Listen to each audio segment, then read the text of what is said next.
किसी गांव में दिलदार नामी गरीब लड़का रहता था। बचपन में ही इसका बाप मर गया था। माँ ने बड़ी मुशक्कत से दिलदार को पाला पोसा था। अब वो 18 साल का नौजवान हो गया था। एक दिन दिलदार की माँ ने दिलदार को कुछ सामान खरीदने के लिए शहर की तरफ भेजा।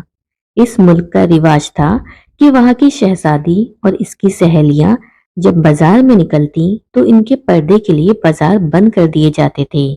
जब दिलदार शहर में दाखिल हुआ तो अचानक शाही डोली इसकी तरफ आ निकली और लोगों ने एकदम भागना शुरू कर दिया। दिलदार चूंकि इस रिवाज से वाकिफ ना था और वो शहर में पहली दफा आया था, जब भगदड़ मची तो वो हैरानगी से इधर उधर देखने लगा। नया नया आया था इसलिए वहीं खड़ा रहा। इतने में सिपाही आ गए। उन्होंने दिलदार को पकड़ लिया और शहजादी के सामने हाजिर कर दिया।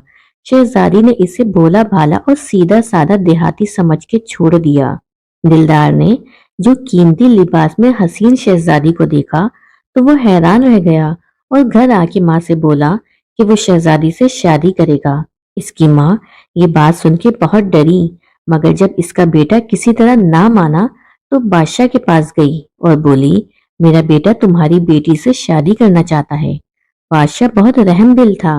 अम्मा की बात पर थोड़ी देर खामोश रहा और फिर बोला, अच्छा, तुम 100 अशरफियां ले आओ, मैं तुम्हारी दरख्वास्त मान लूंगा। दिलदार की माँ वापस चली आई क्योंकि इसके पास तो एक पैसा भी न था।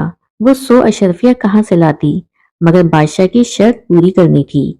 माँ ने घर आके दिलदार को बादशाह की बात बता दी, जिसे सुन के दिलदार कुछ सोच में पड़ गया।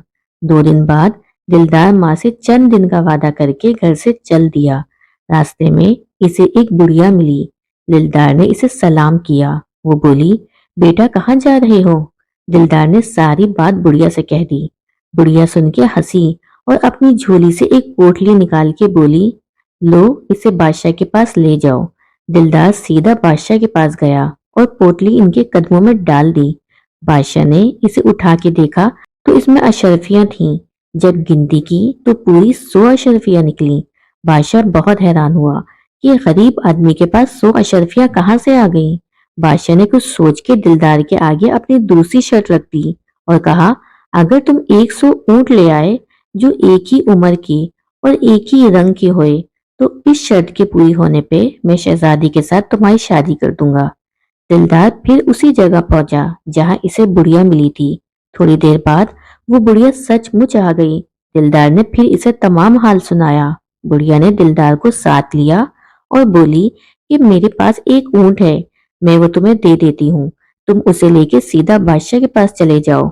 दिलदार बोला, मगर बादशाह तो 100 ऊंट चाहता है। बुढ़िया बोली, हाँ, मैं जानती हूँ, तुम अभी ये ऊंट ले जाओ। चुनाचा दिलदार बादशाह के पास गया और बोला कि महल के दरवाजे पे ऊंट हाजिर है।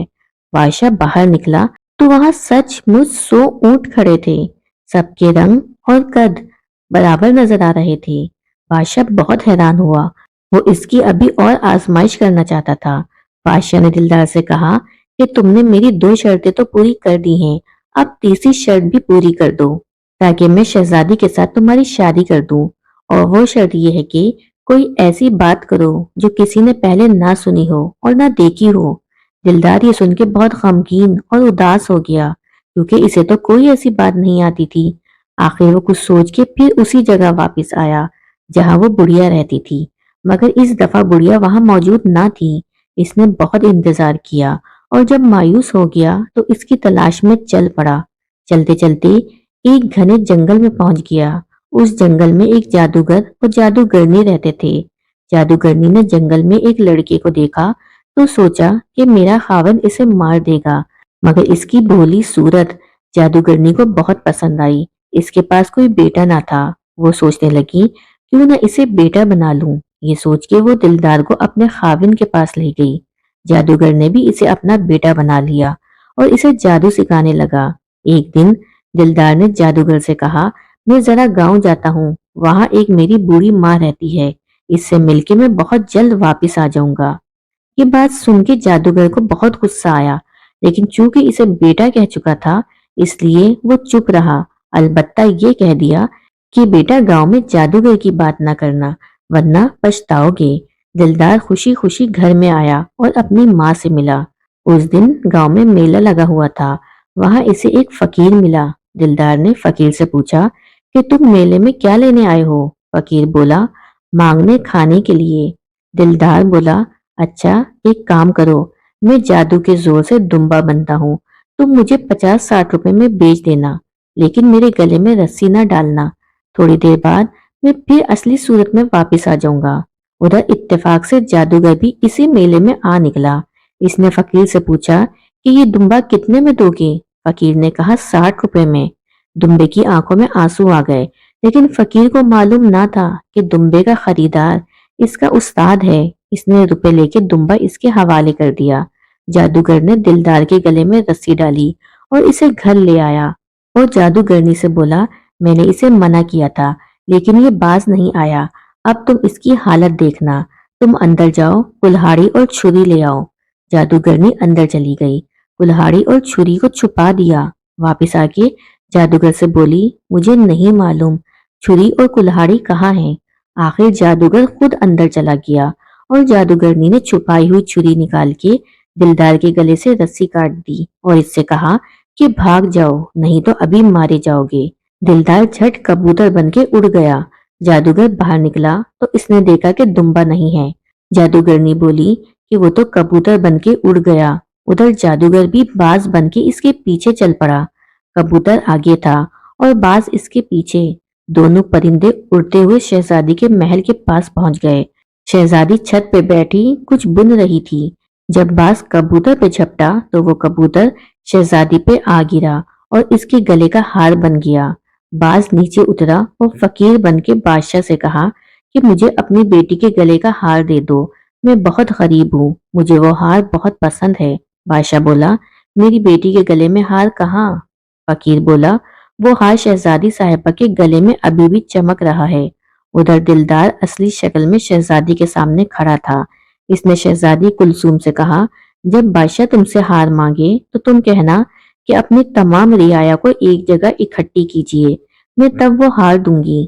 شہزادی اس عجیب و غریب بات پہ دنگ رہ گئی۔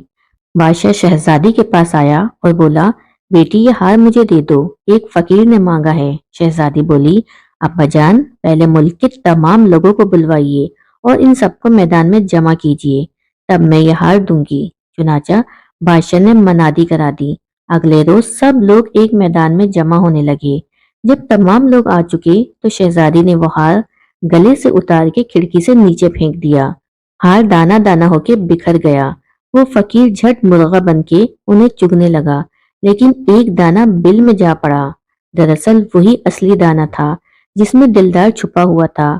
مرغ اس دانے کے لیے لپکا، جب وہ ہاتھ میں نہ آیا تو چوہا بن کے بل کے اندر گھس گیا۔ ادھر دلدار نے بلی بن کے اس چوہے کو نگل لیا اور تھوڑی دیر بعد دلدار بن گیا۔ بادشاہ کے پاس آ کے بولا، لیجئے آج آپ کی آخری شرط بھی پوری ہو گئی، نئی بات دیکھ لینا جو آپ نے پہلے کبھی نہیں دیکھی اور نہ ہی سنی۔ بادشاہ اور دیگر سب لوگ یہ دیکھ کے تعجب میں رہ گئے اور اسی روز دلدار کی شادی شہزادی سے کر دی گئی۔ بادشاہ کے مرنے کے بعد دلدار تخت پہ بیٹھا اور اس نے ایک لمبے عرصے تک بڑے عدل و انصاف سے حکومت کی اور دنیا میں عزم و ہمت اور بہادری کی ایک عجیب کہانی چھوڑ گیا، جسے اکثر مائیں اب بھی اپنے بچوں کو سناتی ہیں۔